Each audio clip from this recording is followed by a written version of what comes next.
이제 성경을 읽다 보면 그 이해하기가 조금 어려운 그런 사건들을 만나게 되는 경우가 있습니다.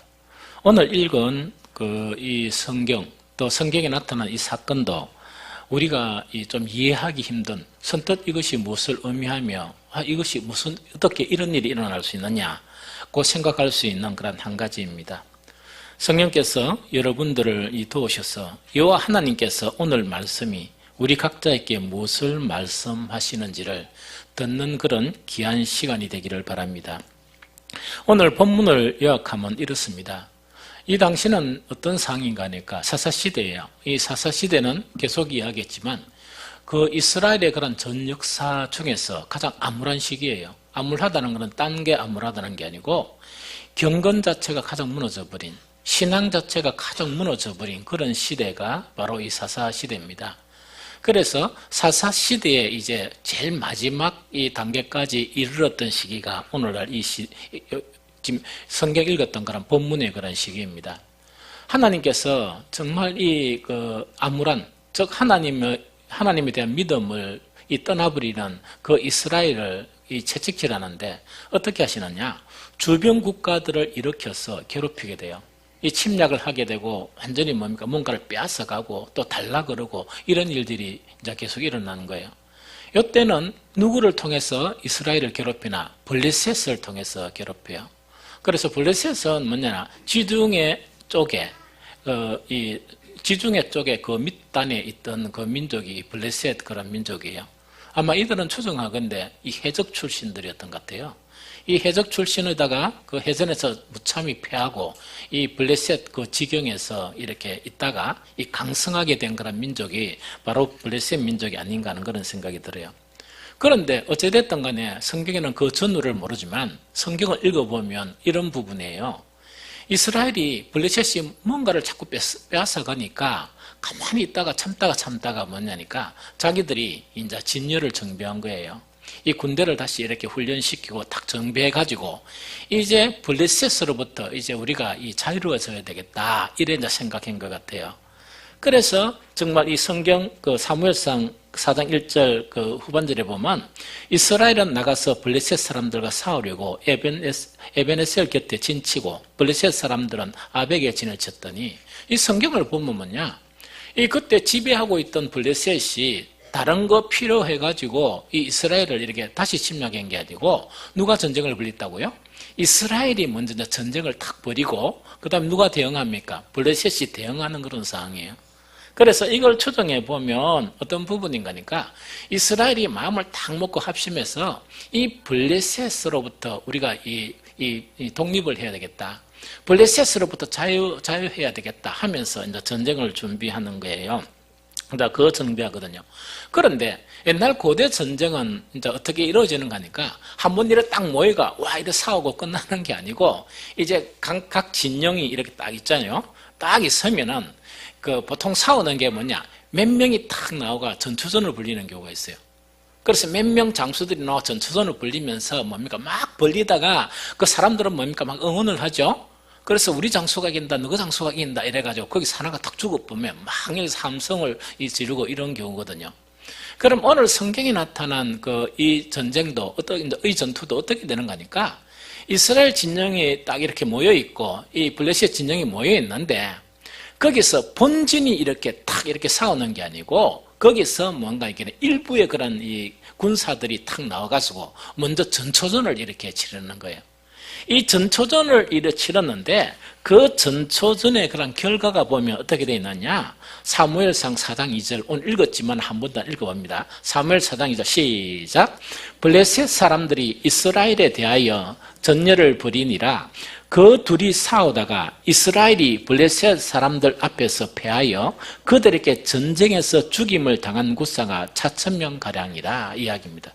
그래서 이때 이제 4,000명이 이제 죽었는데 아마 한 5,000명 대 한 5,000명 이래 가지고 뭡니까? 이렇게 먼저 이 전초전을 이렇게 이제 치르는 거예요.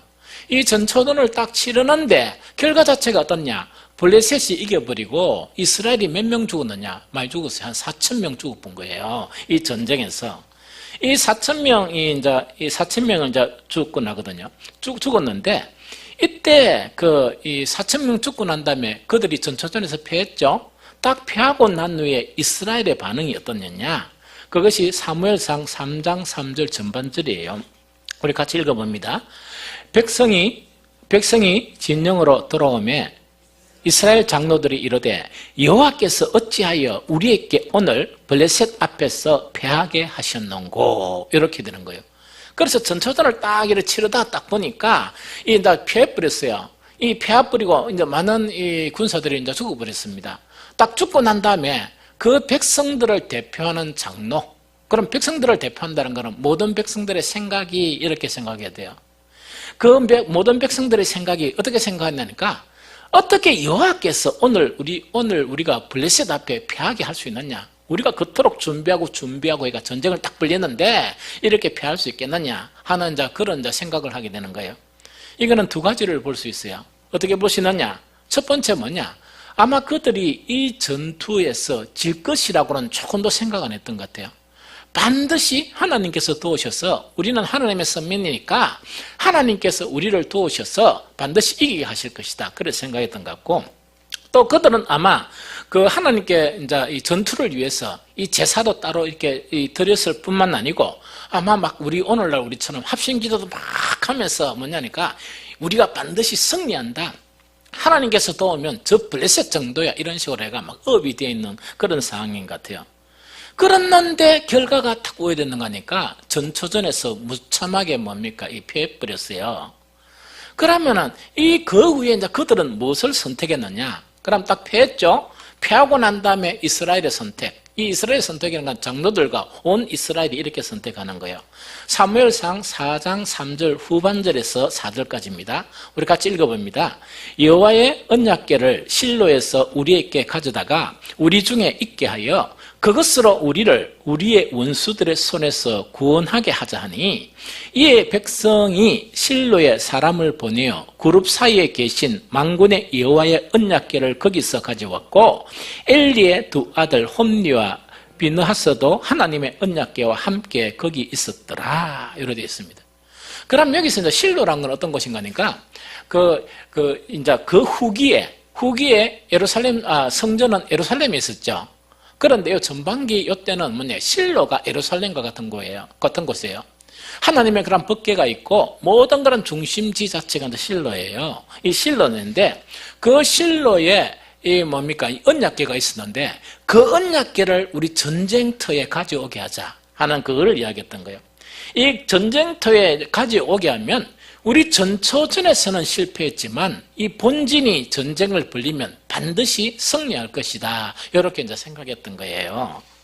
그래서 이제 생각하고 난 다음에 이 사람들을 보내어서 이제 시간이 좀 벌었겠죠. 사람들을 보내어서 법궤를 어디로 옮깁니까?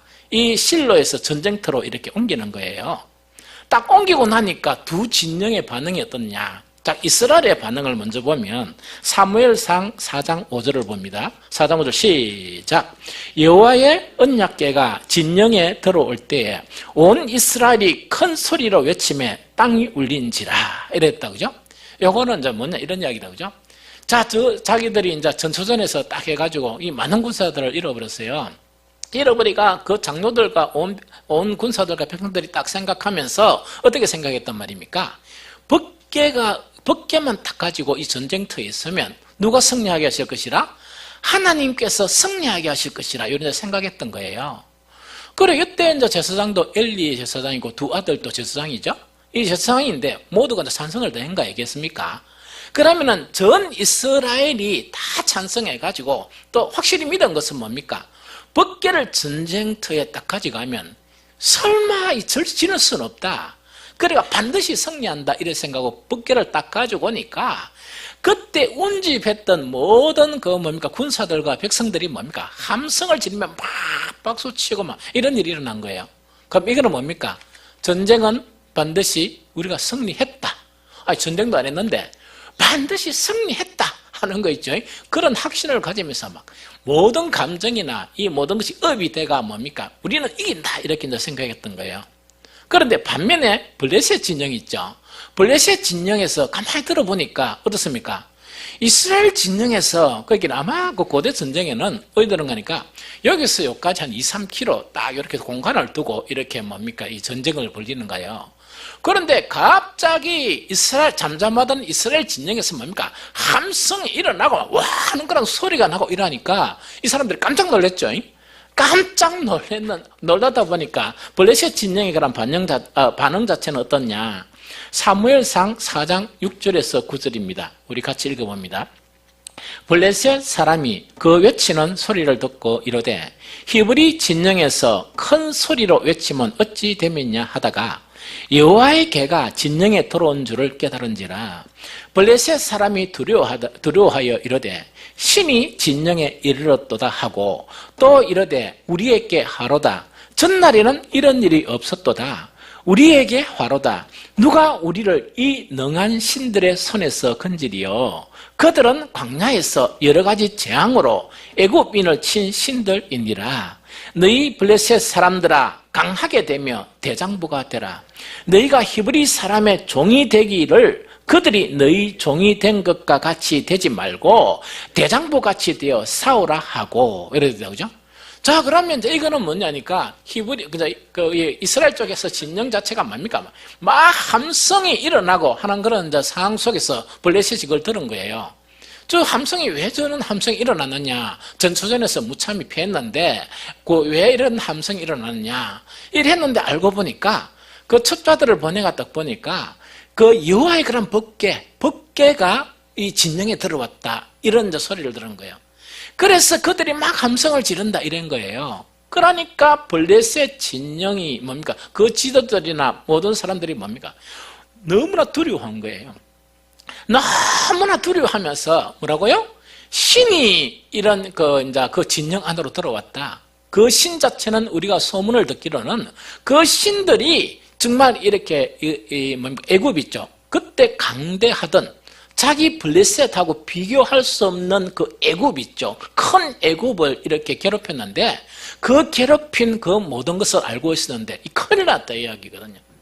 큰일 났다 하면서 그 군사들에게 뭐를 이야기하는 거니까 이제는 큰일 났으니까 정신 똑바로 차리고 마음을 다해서 싸워야 된다. 왜? 그 신들이 더오게 되면 지금은 뭐냐니까 우리가 그들을 지배해 가지고 막 착취하고 이러는데 이게 이제 그 신들이 더오게 되면 어쨌단 거요? 우리 블레셋이 그들의 종이 되어 섬겨야 된다 하는 이제 그런 이제 이야기를 한 거예요.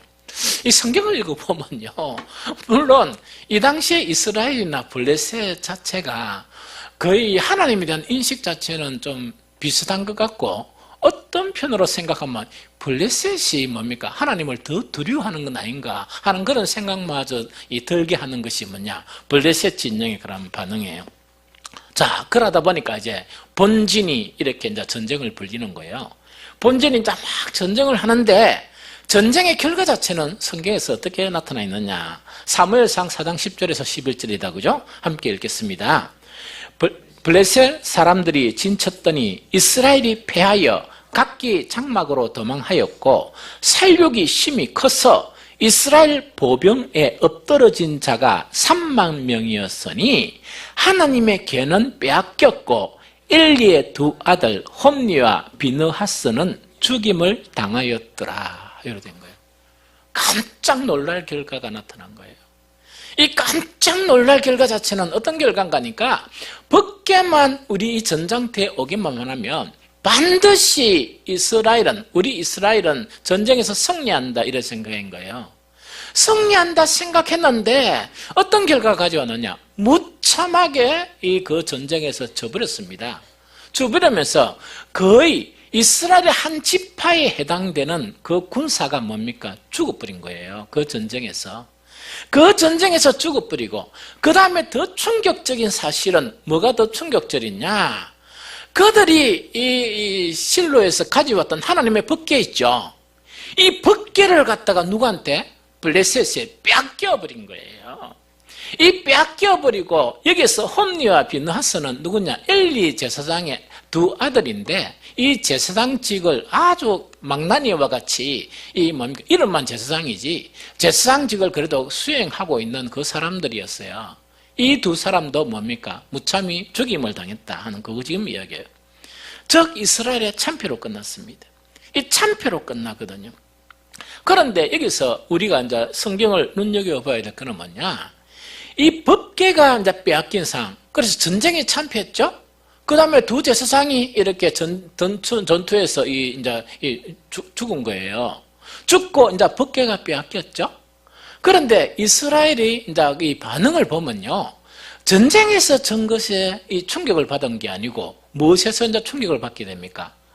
법궤가 없어진, 법궤를 빼앗겨버린 그 사건 때문에 이스라엘이 충격에 빠져버려요. 이스라엘이 충격에 빠져버리는 거예요.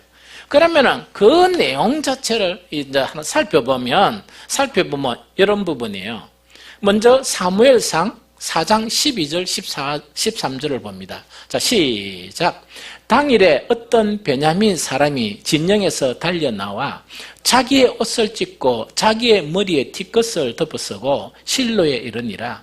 그가 이럴 때 엘리가 길 옆 자기의 의자에 앉아 기다리며 그의 마음이 하나님의 계로 말미암아 떨릴 점이라. 그 사람이 성읍에 들어오며 알림에 온 성읍이 부르짖는지라 이야기다, 그죠? 그럼 요거는 요 이야기예요. 여기에 보면 이제 뭐냐니까 이제 거기서 이제 폐잔병 중에 이제 한 사람이 이 소식을 실로에 전해야 될 거 아닙니까? 이제 실로에 전해야 되는데 이제 참패한 소식을 이제 전하면서 어떻게 전했냐? 옷을 찢어버리고 머리에 티끌을 덮어쓰고 막 통곡을 하면서 실로에 이르는데 전쟁에서 졌어 뭡니까? 전쟁에서는 그런 아픔 때문에만 이런 게 아니고 요거는 뭐냐니까 마음을 졸이면서 뭐가 뺏겼단 말입니까? 법궤가 빼앗겨버린 그 사실 때문에 뭡니까? 막 완전히 이렇게 혼비백산을 한 거예요. 혼비백산을 해가지고 왜 됩니까? 이 실로에 가서 이렇게 그 소식을 전하는 거예요. 그런데 여기서 이제 제사장이 나이가 되게 많았던 그 제사장 있죠, 엘리도 딱 보니까 그가 이럴 때 엘리가 길 옆 자기의 의자에 앉아 기다리며 보통 이제 의자에 앉아 기다린다는 거는 이 성경의 표현이 어떤 직분을 가진 사람이 의자에 앉아 기다린다는 거는 의자에 쉬고 있다 하는 그런 개념은 아니에요. 그래서 어떤 직분자가 그 의자에 앉아 기다린다는 거는 그 직분을 뭐 하고 있다? 수행하고 있다는 그 개념입니다. 무슨 말인지 알겠죠? 그래서 이건 오해하면 안 되고요. 그래서 이제 의자에 앉아 기다리며 그의 마음이 막 떨린다, 그죠? 뭐가 떨립니까? 전쟁에서 이겼나 지느냐는 그 문제보다 하나님의 법궤 때문에 마음이 딱 떨릴 점의 이야기입니다. 하나님의 법궤 때문에 있다, 이거 마음에 막 떨리는 그런 상황인 거예요. 또 처음에 그 사람이 성읍에 들어오며 알림에 자, 여기서 뭡니까? 온 성읍이 부르짖는지라. 온 성읍이 전쟁에 진 것도 진 것이지만 뭐 때문에? 법궤가 빼앗긴 그런 상황 때문에 온 성읍이 뭔가 신뢰했던 온 성읍이 막 울고 통곡하고 막 이런 일이 이제 벌어진 거예요. 다음 두 번째 상황을 보면 그 법궤가 빼앗긴 사건 자체가 얼마나 충격적이었냐 하는 것을 볼 수가 있는데 사무엘상 4장 18절을 읽어봅니다. 4장 18절 시작. 하나님의 계를 말할 때에 엘리가 자기의 의자에서 뒤로 넘어져 문 곁에서 목이 부러져 죽었으니 나이가 많고 비대한 까닭이라.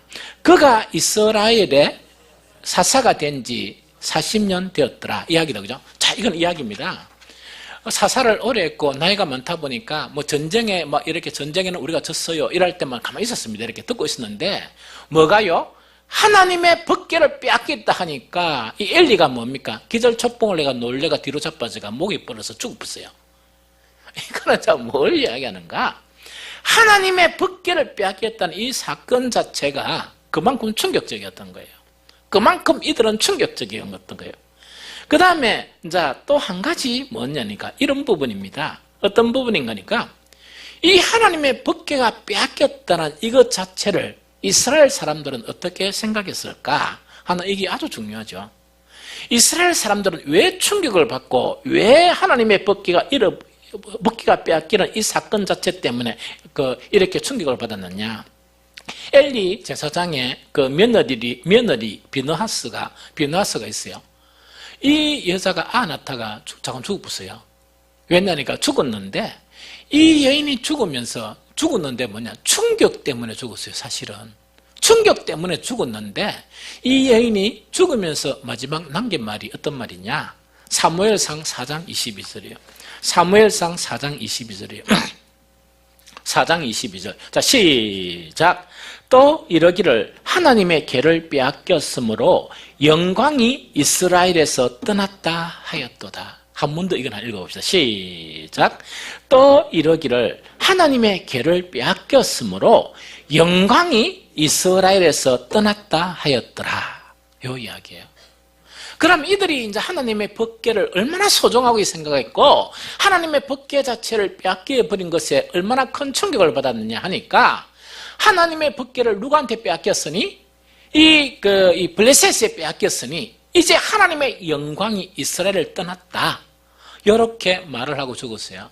이 며느리의 죽으면서 남긴 마지막 말은 이 당시에 엘리 제사장뿐만 아니고 모든 장로들과 모든 이스라엘의 그런 백성이 생각했던 그것이 바로 뭐냐? 어떻게 전쟁에는 질 수가 있는데 하나님의 법궤를 빼앗길 수 있느냐 하면서 충격을 받으면서 이제는 우리는 망했고 이제는 우리는 하나님의 영광이 우리를 떠났다 이렇게 생각했던 거예요. 그러니까 엘리 제사장도 충격을 받고 모든 이스라엘이 막 통곡을 하는 그런 사건 자체가 이렇게 나타난다 한 그 이야기입니다. 여기서 우리의 마음이 있죠. 우리의 생각을 이렇게 다 이렇게 여러분들의 생각을 다 이렇게 관찰해 보세요. 관찰해 보면서 뭐냐니까 우리도 동일하게 그죠? 그 법궤를 빼앗긴 이 사건 자체는 도저히 받아들일 수 없는 사건이구나. 어떻게 이런 일이 일어날 수 있느냐 하는 것에 동의를 하는 동의를 하는 것이냐 아니면 나는 다르게 이것을 받아들이느냐 이 생각은 아주 중요한 관점이에요. 이 생각은 아주 신앙에서 중요한 관점이에요. 자, 이제 거의 먼저 결론적으로 이야기하고 말씀을 드릴게요. 이 사건을 통해서 하나님께서 우리에게 무엇을 말씀하시느냐 이야기입니다. 하나님께서 무엇을 말씀하시는 이야기입니다.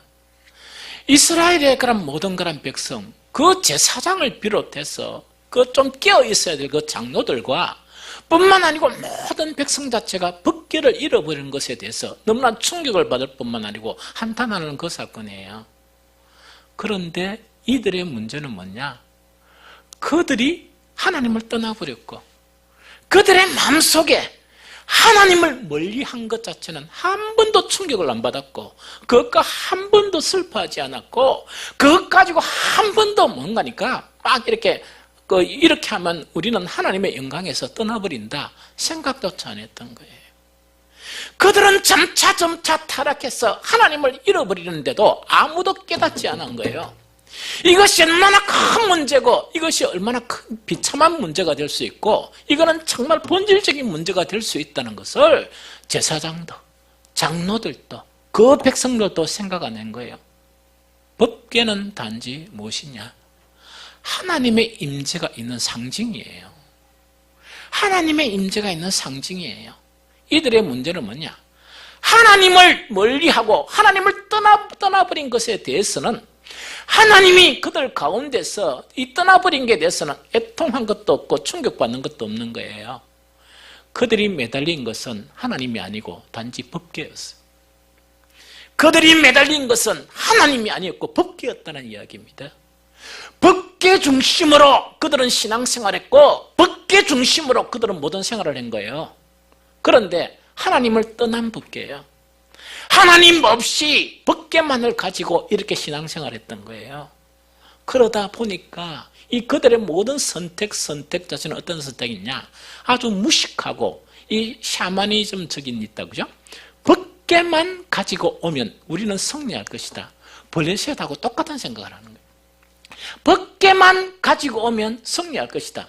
법궤를 가져오는 게 아니고 하나님을 찾았어야죠. 하나님을 찾았어야죠. 하나님을 멀리 떠나 있기 때문에 이들은 하나님을 찾을 수 있는 생각조차 못했어요. 이거는 제사장이나 이 장로들이나 그 사람들 중에 경건하다 생각하는 그 많은 사람들이 우리가 법궤가 아니고 법궤는 실로에 있고 우리가 해야 될 거는 하나님을 찾아야 한다, 이렇게 생각했던 사람이 한 사람도 없는 거예요. 이것 자체가 이들의 그런 문제를 이야기한다 하는 그거 지금 이야기합니다. 여러분들요, 이후에 법궤가 없었어요. 법궤가 이렇게 이제 없는 그런 상황 가운데 이들이 생각하는 것은 법궤가 없었으니까 하나님의 영광이 떠났다 그랬죠. 아니고 하나님을 멀리 했기 때문에 먼저 하나님의 영광이 떠났어요. 그걸 모르는 거예요. 그래서 이 사람들은 뭐냐, 이 또 다른 아주 뭔가 있긴 이 우상숭배적인 그런 신앙에 빠진 거예요. 하나님을 부르기는 하지만 하나님이 그 법궤 안에 없는 거예요. 지금 그 상황인 거예요. 그 이후에 얼만큼 이렇게 일이 일어나는가, 이런 일이 있나요? 법궤가 이스라엘을 떠났으니까 하나님의 영광이 그들을 떠났다, 이렇게 생각한 거예요. 그런데 하나님께서는 전적으로 하나님만 신뢰하는 한 왕을 세웠어요. 그 왕이 누굽니까? 다윗 왕이에요. 다윗 왕을 통해서 그들이 꿈꾸지도 못하고 생각하지도 못했던 뭡니까? 이 하나님의 나라의 왕국을 이렇게 세워가요. 그러면 하나님의 영광이 떠났습니까? 하나님의 영광은 법궤와 관계없이 나타납니까? 법궤와 관계없이 나타나거든. 이걸 이야기하는 거예요. 그리고 정말 이 다윗 왕이 하나님의 은혜와 영광을 입어서 이스라엘을 회복하고 난 이후에 법궤가 다윗 성으로 돌아오는 것은 그 이후의 일이에요. 그 이후의 일이에요. 이것을 우리에게 가르쳐주고 있다는 그 부분을 이야기합니다. 그래서 정말 우리는요, 신앙 자체가 잘못하면요, 하나님 없어도 슬퍼하지 않는데 하나님하고 그 하나님과 연관된 상징적인 부분이 있죠. 거기 없으면 충격을 받는 거예요. 거기 없으면 충격을 받는 거예요. 하나님이 우리를 떠나버리고 성령께서 우리 속에서 강하게 역사 안 하는 그 사실에 대해서는 충격을 받지 않는데, 뭔가 상징적인 그런 부분이 없어지는 것 자체는 뭡니까? 충격을 받는 거예요. 그것은 모순적인 신앙이에요. 그건 참 신앙이 아니다 하는 그 이야기입니다. 여러분들, 이스라엘 역사에서 이런 충격적인 사건 자체는 많이 일어나요. 제가 두 가지만 딱 설명을 할게요. 이스라엘 민족에게서 율법은 바로 생명이었어요. 맞죠? 율법은 생명이었고, 율법은 자기들의 자긍심이었고, 이 율법을 가졌다는 그것 때문에 이방인들을 개로 취급했어요. 그렇거든요? 그러면서 이 율법 자체, 토라 자체가 자기들은 뭐가 있다고 생각하는 거니까, 이 토라 자체는 하나님의 권능과 하나님의 창조성과 하나님의 생명과 하나님의 질서가 그 안에 담겨있다, 이렇게 생각해요. 그래 생각했거든요. 이 생각했는데 하나님은 이스라엘에게서 그 율법을 폐하셨습니까? 안 폐하셨습니까? 폐하셨어요. 그럼 이거는 무슨 사건인가 하니까, 하나님은 하나님의 구원을 이루기 위해서 율법을 준 거예요. 그들에게. 그들은 뭘 했느냐? 하나님의 구원의 목적과 하나님의 그런 의도나 하나님 그 자체는 버려버리면서 율법을 중시한 거예요. 그들의 신앙 자체가 하나님 중심이 되어야 되는데 뭐가 중심이 되었다고요? 율법 중심이 되고, 하나님이 제외해버렸으니까 당연히 율법은 하나님의 뜻이 율법에 있습니까? 저거들의 생각이 율법에 있습니까? 저거들의 생각이 율법이 있죠? 그걸 가지고 율법을 소중히 생각했어요. 그래서 하나님은 어떤 일을 하시느냐, 그 태초에 계셨던 그 말씀 있죠? 이 생명의 그 말씀이 무엇을 되게 하셨다? 육신이 되어서 우리 가운데 보내신 거예요. 보내서 이스라엘은 뭐냐니까 하나님을 떠나보내고, 그들의 죄성 때문에 하나님을 떠나보내고 율법을 가지고 그들의 생각대로 율법 중심의 신앙생활을 하는 것을 폐해버리시고, 어떻게 하는 거니까 말씀이신 그리스도를 우리에게 보내셔서 말씀이신 그리스도를 우리가 영접함으로 말미암아 어떻게 해요? 그 말씀과 하나님과 떨어질 수 없는 그것을 만드시려고 말씀을 주신 거예요. 맞죠? 그래서 예수님께서 내가 너희 안에 거하고 너희가 내 안에 거하고 내 말이 너희 안에 거하고 너희가 내 말 안에 거하고, 그 이야기요. 말씀을 우리 가운데 심어버리면 그 말씀하고 하나님하고 분리할 수 있습니까? 없습니까? 분리할 수 없죠. 그게 복음이에요. 그게 복음이에요. 그런데 안타까운 것은 뭐냐? 오늘을 사는 정말 이래 적지 않는 그리스도인들이 다시 그 복음을 율법으로 만들려고 그래요. 이스라엘처럼 율법으로 만들려고 그래요. 이거는 뭐냐? 성경 중시 사상을 가지는 거예요. 그래서 원래 하나님은 이 말씀을 우리의 마음에 두시려고 했는데 우리의 마음에서 이 말씀을 다시 어디로 돌이킨다? 성경에 딱 돌이키고 이거는 뭡니까? 그들의 삶 가운데 뭐가 없어요? 말씀이 없는 거예요. 말씀이 없다는 것은 무엇이 없는 것이냐? 그들의 생각대로 살고 싶은 거예요. 그들의 생각대로 살고 싶으면서 자기들이 필요할 때는 어떻게 합니까? 성경을 피는 거예요. 성경을 통해서 위로를 받고 성경을 통해서 다른 사람들을 정죄하고 성경을 통해서 싸우고 이런 거 있죠. 교회가 분란이 되고 싸우고 하는 일들이 뭡니까? 비일비재하게 일어나는 거예요. 그거는 사탄의 장난이에요. 사탄의 장난이에요. 두 번째 하나 이야기를 할까요? 또 이스라엘에게 충격적인 사건 자체가 그렇게 자기들이 중시하던 성전이 무너져 버렸어요. 맞죠? 성전이 무너져 버렸어요. 이 뭡니까? 자기들의 영광, 하나님의 영광을 자랑하던 솔로몬 성전은 누구를 통해서? 이 바빌론을 통해서 무참히 무너져 버리고 자기들의 자긍심이고 자기들의 자랑이었던 뭡니까? 헤롯 성전은 누구한테 무참히? 이 로마에게서 무참히 성전이 없어져 버린 거예요. 하나님은 성전을 없애버렸어요. 없애버렸어요. 그들에게 성전이란 것은 뭐냐니까 대단히 중요한 것이고 그들의 성전이란 것은 그들의 모든 것이었어요. 문제는 뭐냐? 예수님이 이 땅에 오셔서 성전 청결 사건을 일으켜요. 그러면서 이 성전이 어떤 것이 아느냐? 야, 이 도둑놈의 굴혈로 만들었다 하는 게 뭔가 이게 어떤 부분인가요? 성전 중심으로 생활하고 성전만 중시했지만은 그들이 죄의 오음이 되어서 뭐라고요? 하나님과 점점 멀어진 거예요. 그런데 성전을 치장하고 거룩하게 보이는 외모 자체는 뭡니까? 아주 아름답게 치장하는 거예요. 막 이 예식 절차도 더 아름답게 만들고 일하는 거예요. 자기들은 그거 빠졌어요. 빠졌는데 누구하고 멀어졌다? 하나님과는 멀어지면서 성경 중심, 하나님 중심이어야 되는데 성경 중심으로 이렇게 자기들은 신앙생활을 했던 거예요. 그러면서 성전 자체를 누가 막 성전에서 뭐가 이야기하면 말을 잘못하고 이러면 성전 모독죄다 하면서 추방도 시키고 막 이런 거예요. 저것들은 뭡니까? 그 성전을 모욕한 게 아니고 저거는 성전을 바꿔버렸어요. 뭐로? 하나님의 기도해야 될 그 성전, 하나님이 임재해야 될 성전을 도둑의 구릴로 만들어버린 거예요. 우리 신앙에서요, 자칫 잘못 생각하면 하나님을 떠나버리는 신앙이 될 수 있어요. 하나님을 떠나버리고 하나님과 연관된 것에 치중하며 신앙생활하면서 그걸 신앙이라고 이렇게 생각하는 거예요. 하나님이 얼마나 그것을 슬퍼하시겠습니까? 그거 지금 이야기하는 거예요. 그래서 급기야 정말 성전들을 이렇게 해파해버린 거예요. 해파하면서 지금 시대는 어떤 시대냐니까 성전하고 하나님하고 분리할 수 없는 그것을 하나님이 만드셨는데 어떻게 만드셨다고요? 예수 그리스도를 믿는 자들에게 누구를 보내주세요?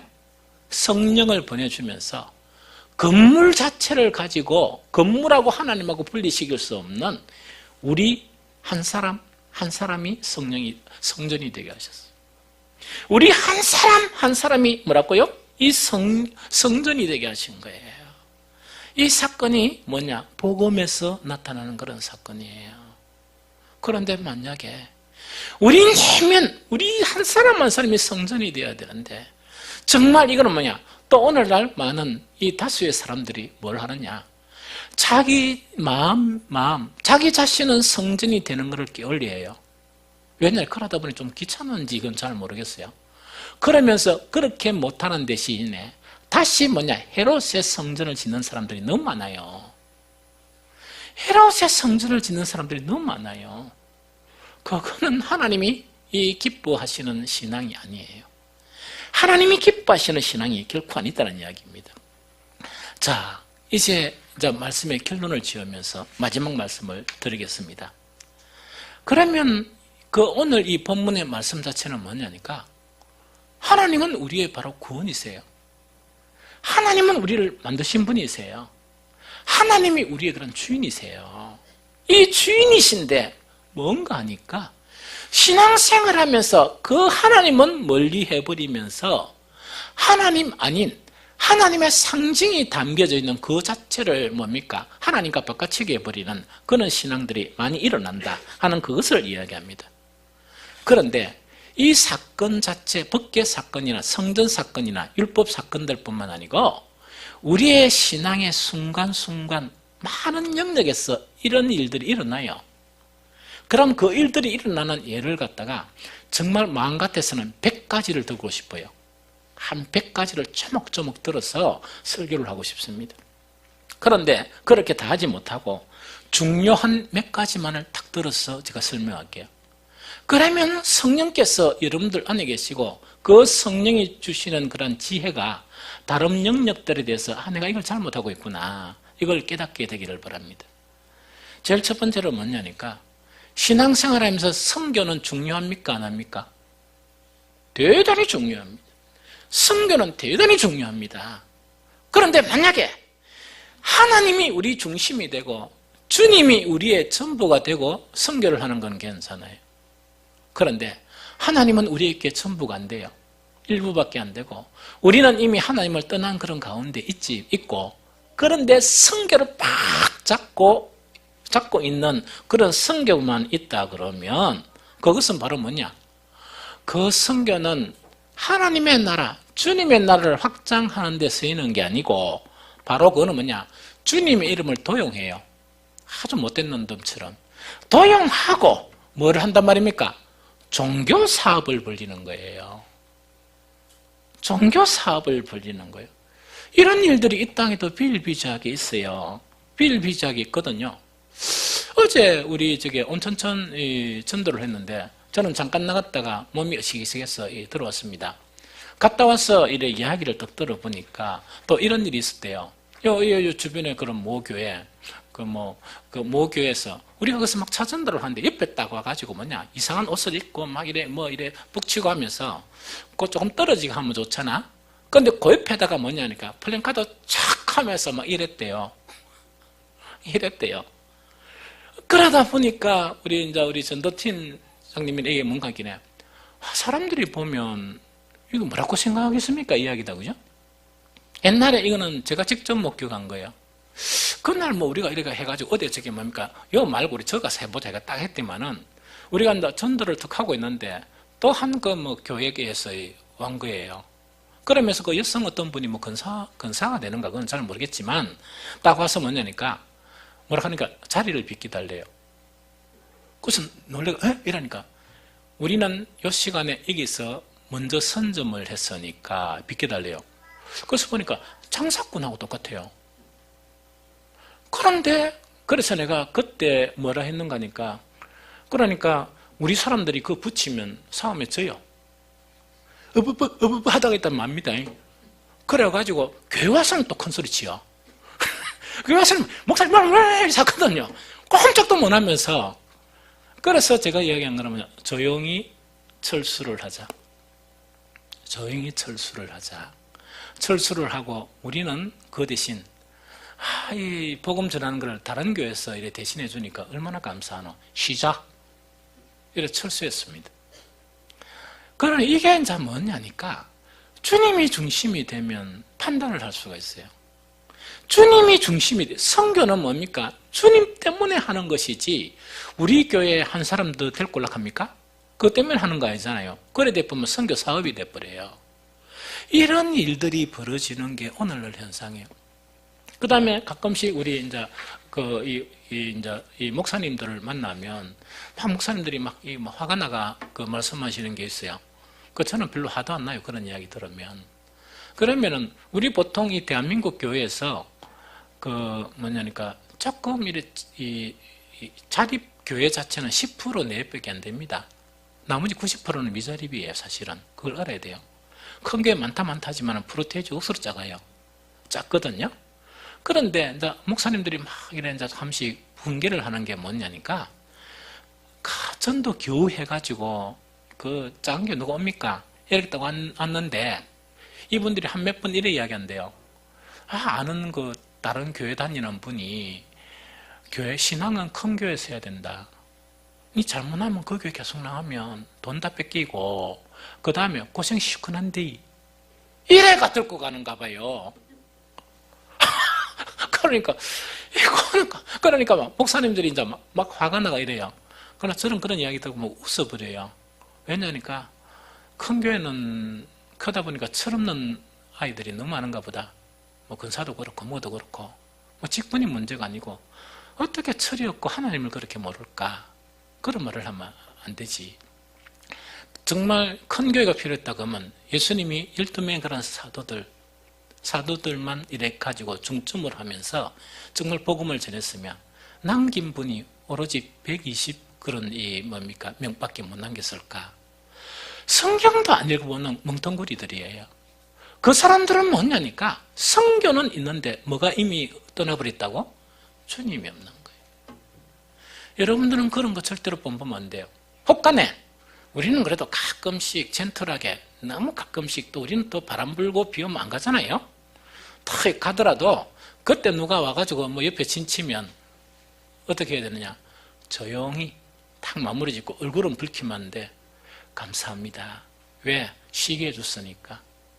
잘하세요. 이라고 철수를 하기 바랍니다. 왜 했냐니까 하나님의 영광을 욕되게 하는 거예요. 하나님이 먼저 있어야지. 하나님이 먼저 중심이 돼야지. 이런 부분입니다.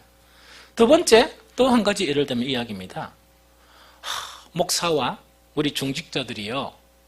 와, 그런 교회가 있으면 참 좋죠. 마음이 딱 하나가 되어서 이 교회 부흥을 위해서 막 노력하는 거 있다 아닙니까? 이 노력하는 것은 대단히 중요해요. 대단히 중요해요. 그런데 이런 일조차 하나님이 중심이 아니거나 혹은 주님을 소홀히 하고 교회 발전만을 위해서 일한다면 그건 어떤 결과를 가져오느냐? 우리는 다시 무너져야 될 성전을 만드는 거예요. 우리는 다시 무너져야 될 성전을 만드는 거예요. 저는 우리 직분자들을 위해서 기도하면서 하는 기도 중에 한 기도가 뭐냐? 하나님, 우리 직분자들이 이 초신자들의 본이 되었으면 좋겠습니다. 두 번째, 하나님의 일과 사람의 일을 분별하는 직분자들이 되었으면 좋겠습니다. 하나님의 일과 사람의 일을 분별하는 우리 직분자들, 그 이야기거든요. 우리가 하나님 중심이 아니고 주님 중심이 아니면 어떻게 해가 뭐 행사나 이런 거를 해가 교회 발전을 이룬다고 해가지고 그게 무슨 상관입니까? 하나님하고. 우리는 주님 때문에 이 주님의 몸된 교회를 이렇게 강하게 하는 거예요. 몸된 교회를 이렇게 이루어 나가는 거예요. 주님이 없다면 우리에게는 아무 문제가 없습니다. 또 여러 가지가 많아요. 세 번째요. 성도 간의 교제. 중요합니까? 안 중요합니까? 너무너무 중요해요. 저는 늘 성도 간의 교제를 이렇게 하라 그래요. 그래서 한 번씩은 뭐냐니까 어떤 이 가정에서 다른 가정과 이렇게 같이 식사했다 그러면 너무 마음이 즐거워요. 심지어 휴가 때 뭐 둘이 뭉치가 이렇게 갔다 그러면 나는 너무 즐거운 거예요. 그 마음이. 뭐 가서 자기들이 찌직 뽑고 사오고 하는지는 잘 모르겠지만 갔다는 그 자체가 나는 너무 좋은 거예요. 너무 좋은 거예요. 뭐 예배 마치고 우리 성도들이 같이 뭐 차를 마시고 뭐 이랬다 하면 나는 그게 너무 좋은 거예요. 이 무슨 말인지 좀 알겠죠? 너무 좋은 거예요. 그런데 성도 간의 교제 자체도 주님 때문에 교제하는 거예요. 이거는 뭔가니까 주님이 머리 되시고 우리는 그리스도 안의 교제라는 것은 주님의 몸 한 몸만의 지체로서 서로 교제하는 거예요. 이해가 되죠? 그런데 이 주님이 우리의 중심이 안 되고 주님이 정말 이 주님을 위한 것이 안 되면 세상의 친목단체가 돼요. 이거 여러분들 명심해야 돼요. 친목단체가 되는 거예요. 여러분들 교회 성도들 모이면서 친목단체들이 얼마나 많은지인 줄 압니까? 주님이 없어요. 친목단체예요. 등산파는 등산파, 먹는 파는 먹는 파. 이 동호회인가? 그거를 잘 모르겠어요. 여러분들 이건 명심해야 돼요. 우리에게는 뭐냐? 중심이 누가 돼야 돼요? 주님이 되고 그 주님이 되는 중심 안에서 우리는 교제가 일어나야 돼요. 또 그것뿐만 아니고요. 정말 주님이 중심인 교회가 안 되고 막 침묵이 되죠. 여러분들 이 주변에도 막 이상한 교회들이 좀 많아요. 이상하다는 게 뭐냐? 힘든 교회들이 뭐냐? 저것끼리 싸우는 거예요. 당파가 돼가지고. 저것끼리 싸우는 거예요. 제가 아는 한 목사님도 20몇 년 동안 거기서 힘들게 목회를 하셨어요. 교회가 당파가 돼가 싸움을 해가지고 있답니까? 그 목사님이 사임을 하고 넣으시는 과정에 그런 거를 보면 제가 가보진 않았지만 참 이 사탄의 그런 이 주님이 아닌 사탄의 영향을 받은 그런 사람들이 그 교회 우글거리구나 하는 그런 생각을 하는 거예요. 뿐만 아니고 주님이 중심이 되지 않고 성도들이 사귀죠. 이상한 것으로 전락해버려요. 이해가 되죠? 그래서 이것 외에도요, 제가 예를 한 가지씩 들면 우리 신앙의 영역이나 생각의 영역이요, 심지어 생각의 영역을 이야기하면 찬양 예배도 조금 더 이야기하면 대부분의 우리의 감정에서요, 모든 영역이 뭐냐? 주님이 먼저 같으면 화낼 일도 없고 불안해할 일도 없고 걱정할 일도 없고 서운할 일도 없어요. 주님은 쫓아내고 누가 중심이란 말입니까? 지 중심이에요. 얘는 걸 몰라요. 그러니까 주님은 너무나 이래 박대하고 주님은 소리 하면서 뭐가요? 벗게만 혹은 이것만 이런 거 있죠. 그것과 목을 매다는 거예요. 그래서 그게 조금 이래 손상이고 없어지죠. 막 통곡하면서 울면서 주님을 떠나버린 그 마음 가지고는 한 번도 통곡한 적이 없는 거예요. 이런 신앙에 대한 경종을 울리는 것이 오늘 법궤 사건이에요. 그것이 법궤 사건입니다. 간단하게 요약할게요. 어떻게 우리는 모든 것에 주님이 중심이 될 수 있느냐? 아주 간단하게 이야기할게요. 이건 어떻게 하느냐? 절대요, 한 달에 한 번씩, 1년에 한 번씩 이러면 안 되고 매일매일 눈 딱 뜨면은 눈 뜨고 또 더 중요한 건 하루에 한 3번씩 일하는 게 좋아요. 그것이 뭐냐? 날마다 매 순간순간 주님은 바로 나의 주님이시다 하는 그런 고백이 일어나야 돼요. 주님은 나의 주님이시다. 내가 주인이 안 되려고 막 그런 고백이 일어나야 돼요. 그럼 이것은 구약적인 실천 방법이 뭐냐? 제가 사용하는 거예요.